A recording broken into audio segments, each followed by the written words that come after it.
Hi everyone, Aaron here for Zollotech, and the iPhone 17 is just a few months away, and as Apple has finalized the design, getting ready for production to make hundreds of millions of these, we've had more information come out about what to expect. So I thought we'd go over the latest iPhone 17 leaks and rumors, see if it will be good enough compared to what we currently have, and also talk about different things such as price, what we can expect as far as displays, and more. Now, the first thing is many people have been asking me since WWDC takes place in just a few days, will we see anything about the iPhone there? And typically every year that's all about software. WWDC 25 takes place on June 9th, and we can expect Apple to show the latest software updates. We expect a full redesign with iOS 26 changing to that name, as Apple is switching to years instead of version numbers. So we'll see that across all the operating systems with iOS 26, watchOS 26, macOS 26, and so on. So that's what we expect there. We typically won't hear anything about the iPhones for a few more months at this point. Now, many people are concerned about the price as well, and with the price increases going around, different things such as tariffs, component costs, and just supply chain in general, we could see a price increase, or Apple could just absorb some of that. Typically, it's said that Apple is charging about 3 times what it costs to make one of these, sometimes more, sometimes a little bit less, but either way, we don't know the details as it's still a few months away, and different deals could be had or different things could change. So at this point, I would expect them to be very similar. I've talked about this before, but we do expect 4 different phones: the iPhone 17, iPhone 17 Air, which is expected to replace the iPhone 17 Plus, along with the iPhone 17 Pro and 17 Pro Max. The iPhone 17 Air is expected to adopt the exact same price as the iPhone 17 Plus, starting around $899. We don't have all of these details for sure, but it seems pretty likely that it's going to be very similar. Of course, Apple could increase the price by $100, maybe a little bit, maybe not at all. Some people have hinted that it could be $2,000, but I don't think we'll see anything like that. When it comes to the colors of the phone, again, we don't know 100%. Some people have been rumoring that it would look like the new MacBook, have sort of this nice light blue color, and we've seen similar things to this in the past. For example, we have, of course, Sierra Blue here. We've also had purple, we've had a green color, and of course, product red. We've also had a darker blue, Pacific Blue. But at this point, we don't know for sure, and I would welcome any sort of nice color. We've even had orange rumored in the past, but I would definitely love to see another red color as well. So maybe Apple will do something like that, and we'll talk more about that in a moment. When it comes to the iPhone 17 Air, this is going to be the thinnest iPhone Apple has ever made. They've made a recently very thin M4 iPad Pro. However, this is said to be 5.5 millimeters. In a separate video, when I first showed these off, I measured it at 5.8 millimeters. That puts it very similar to what we have with the S25 Edge. So if you bring in the S25 Edge, you'll see they're very similar. The S25 Edge is more squared off.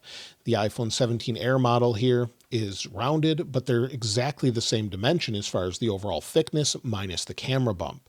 So we really don't know 100% if it's going to be 5.5 or 5.8 millimeters, but either way, they're both extremely thin.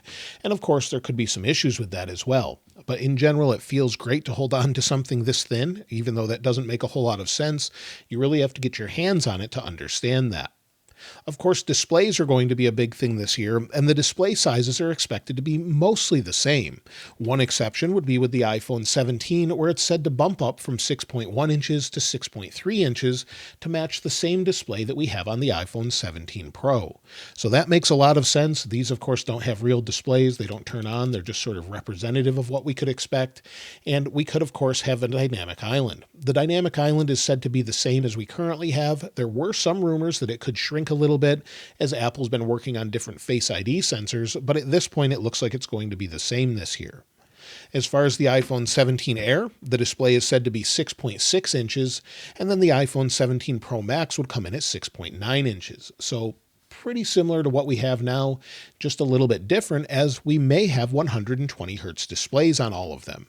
Now, according to a recent post by Fixed Focus Digital on Weibo, the phones will have 120 Hz displays, but won't necessarily be called ProMotion.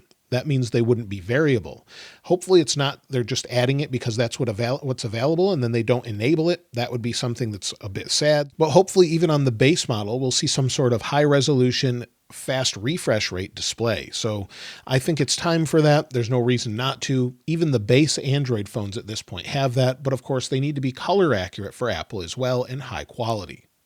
The displays have also said to maybe have a coating similar to that of Samsung's that's anti-reflective. That would be great to see, where it's less reflections, maybe more scratch resistant, but there's another rumor that says it may not be available this year. So I would love to see this. I think it's a great addition to the S25 Ultra, and we don't have it on the current phones, but adding it would be something I would definitely welcome. I really like the overall reflectivity compared to what we have with the iPhone. Of course, when it comes to MagSafe, there's a question as to whether or not it might be on the Air. As we currently don't have magnets on the S25 Edge, there's not a whole lot of room. We could see MagSafe on the iPhone 17 Air, but we don't really know. We'll have to wait and see.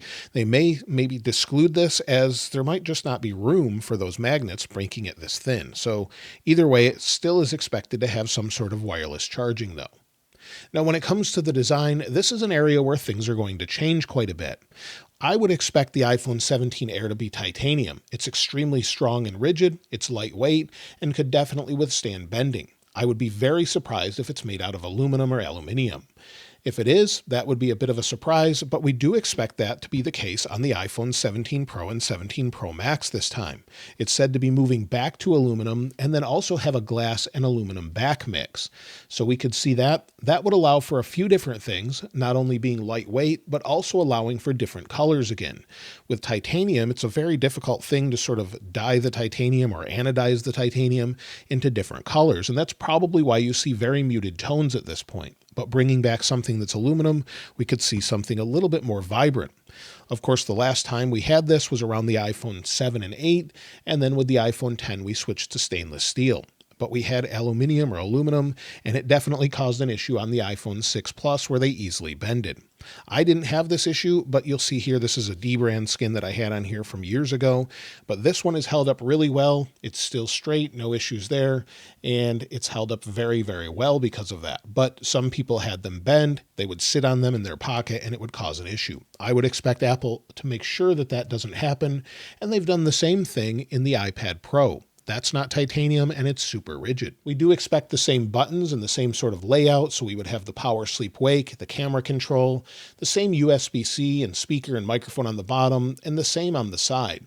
Outside the US, it's still expected to have a SIM card tray, but within the United States, we're expected to lose that, and then of course the action button as well. So I do expect to see all of those, even on the Air model. So on this one, you'll see it does have a camera control cutout here, so we could see that on all of the different models this year. However, on the iPhone 17 Air, there is a slightly different layout at the bottom, where the USB-C port could be moved ever so slightly off center to make room for different cables inside, as well as a couple different layouts for the microphone and speaker. So again, all things we expect at this point. When it comes to the cameras, well, that's pretty obvious. You can see here that the iPhone 17 would be very similar, have the same thing we have with the iPhone 16. The iPhone 17 Air would have one 48 megapixel camera, it seems. And with the iPhone 17 Pro and 17 Pro Max, all three cameras this year are expected to be 48 megapixels. This would be great for telephoto zoom, meaning you could punch into that image a little bit more, get a little bit more information, and allow for better digital zoom as well. We're also said to get 8K recording, so that's something I would welcome. And then on the 17 Pro and 17 Pro Max models, we're also said to get dual recording enabled by the latest chipset, meaning you could record from the rear camera and the front camera at the same time. This is a little odd since we've seen this on other phones for a long time, but Apple, of course, is very picky about that, would want to color match those, make sure everything is correct. So we could see that this year as well. As far as the CPUs, well, in the Pro models, we expect the A19 Pro with up to 12 gigs of RAM, supposedly. And on the other models, the iPhone 17 Air could also have the A19 chipset. We don't know if it will be 8 or 12 gigabytes of RAM. At this point, we don't really know. But the odd thing is, on the iPhone 17, it said that it's going to have the A18 chipset and only 8 gigs of RAM. So basically what we have now. So they're not really upgrading it very much. It looks basically like it's just a repeat of the iPhone 16. Now, as far as the battery, that's one of the most controversial things, of course, and with the iPhone 17 Air, it's expected to have a fairly small 2800 milliamp hour battery. This is according to YUEX1122 on the Naver blog, and this seems a little unlikely to me, but it's possible, as the S25 Edge actually has a 3900 milliamp hour battery in this very small body. So we could see something much smaller in the iPhone 17 Air. However, I really hope that they maybe use a different type of battery and add additional capacity. The iPhone 17 is roughly about the same as the iPhone 16, somewhere around 3,600 milliamp hours, where the iPhone 17 Pro would be around 3,700 milliamp hours, and then the iPhone 17 Pro Max is expected to be around 4,700 milliamp hours. Some have also said that wired charging would be up to 35 watts this time around instead of around 28 to 30, and also wireless charging is expected to be the same.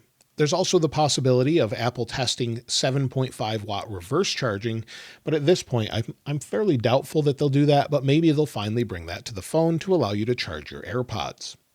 As far as the name, well, the names, of course, could change. Some people have suggested to go along with iOS 26 that we could see iPhone 26, but at this point, according to Mark Gurman, he doesn't believe that there'll be any changes there, and that seems likely as we're going to get a few different phones up to the 20th anniversary phone in a few years. So if they want a 20th anniversary phone, they would keep the same naming scheme, and I think that would be good for most people, as it would be confusing if you changed everything to 26. I think people wouldn't really appreciate that, and I'm not sure we'll appreciate that even with the operating systems. We also could get a name change to an iPhone 17 Ultra name. However, that may happen or may not. We keep hearing rumors and that sort of goes away. Now, as far as the release date, we do expect it to release in September. Now, this could change, as we've seen this change throughout the years, staggered releases with September and October, but either way, I would expect it around the September timeframe. Usually an announcement within the first or second week of September, with it releasing around the third week of September. That's typically what we see every year, and I would expect the same thing this year. There's a few other things to talk about too, as we do expect Apple to upgrade the modems internally. They'll have C1 or C2 modems, as well as their own Bluetooth and Wi-Fi chipsets. So as far as that goes, we can expect some better battery from that as well.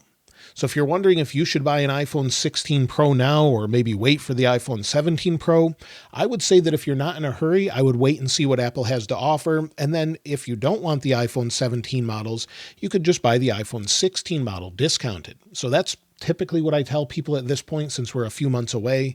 But if you really get one now, maybe on a discount, maybe free from a carrier with a different contract, then you may want to consider it. Otherwise, I would typically recommend you wait. So that's everything again for the iPhone 17 models. I'm looking forward, honestly, to the iPhone 17 Air. I know it's a little bit odd. It's super thin, maybe won't have great battery, but this would be great. I really like the S25 Edge, so I probably would like this phone as well. But I'll probably end up in the long run using the iPhone 17 Pro Max. But let me know what you're planning to do this year. Did you just pick up a new phone? Would you pick up one of these? Let me know in the comments below. Of course, if you'd like to get your hands on this wallpaper that I have on my 16 Pro Max, I'll link it in the description like I normally do. And if you haven't subscribed already, please subscribe. And if you enjoyed the video, please give it a like. As always, thanks for watching. This is Aaron. I'll see you next time. One other thing I forgot to mention is there's a rumored 200 megapixel camera for the Pro phones, but that supposedly would be in the iPhone 18. So probably not this year. However, that would be great to see in the iPhone 17 Air.